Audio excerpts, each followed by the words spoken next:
اول تاسو دا ویډیو ګورئ به په موږ وروسته یو دوه خبرې کوو خو دا ویډیو ګورئ.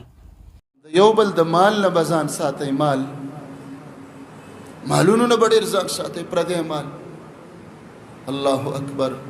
ولی اسلام فرمای من غشنا فليس منا، چې موږ سره دوکه کوي دا زمونږ امتی نه دي، دا مسلمان نه دی چې ملاوټ کوي.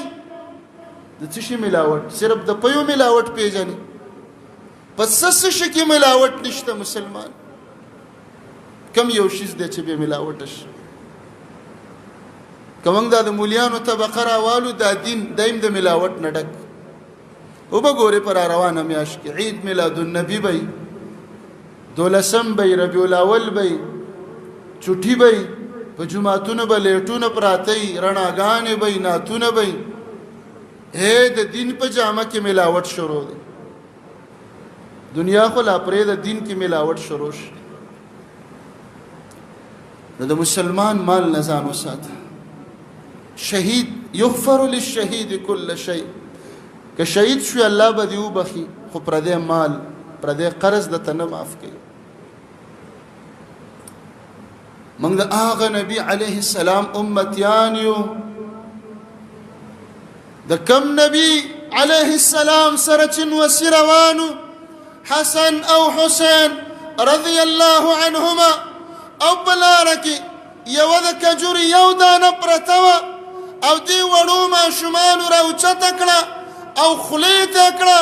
محمد رسول الله علیه السلام لاس ور واچو او د خپلو نوسو د خولې نه د کجوري دانه وغورځوله او ورته ویې ویل کښ توکی ده دا ناولې ده. ولې؟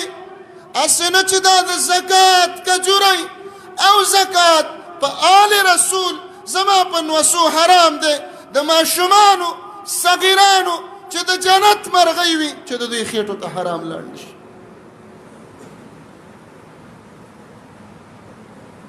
د لارې موندلی شیز پې د خولې نه غورځئ، د چا د جیب نه چې په زوره راوالي، د چا د کور نه.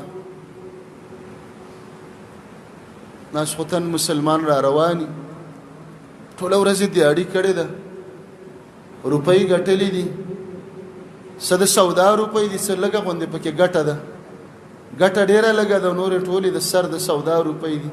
دنه قرض لګي راغستې کاروبار، د ښځې سرې خرڅ کړي دي، د پلار جیداد او ځمکې خرڅه کړې دی، د یو څو روپو کاروبار یې روان. د مسلمان زوی ورته راوځي، د مسلمان زوی، د یهودي او د هندو او د سیک زوی نه راوځي، د مسلمان بچی راوځي او مخې ورته پټ کړی دی په موټر سایکل باندې او تمانچه پکې دی راوباس. اسلام ولې وایي د ده نه وایي لاس کټ کوي، دلته د دې غل نه دلته لاس کټ کوي په دې ځای کې چې دا کله پر دغاغ تړي او مور ته ووایي چې بیبي راشه دا لږ وتړه لاس مې نشته.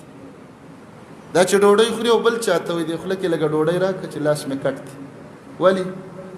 دا درد، دا غم، دا خفګان، دا مصیبت چې د چا نه روپۍ واغستلې هغه ته ورسېده. الله اکبر. روپۍ خو لا وړه خبره ده، موبایل هم ترې لاړه او چې هغه ورته لږې سترګې را برندې کړلې، بس لوټ تمانچه ده او ډز سړی وویشت.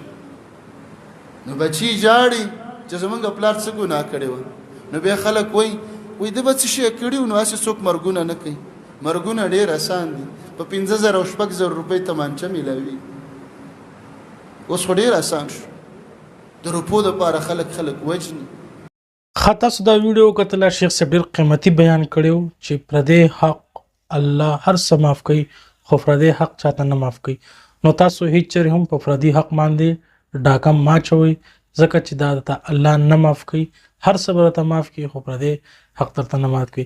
د دغه شان اهم او قیمتي بیانونو دپاره تاسو موږ ځان سره سبسکرایب کوئ، موږ فالو کوئ، موږ لایک کوئ، موږ ځان سره ایډ کوئ.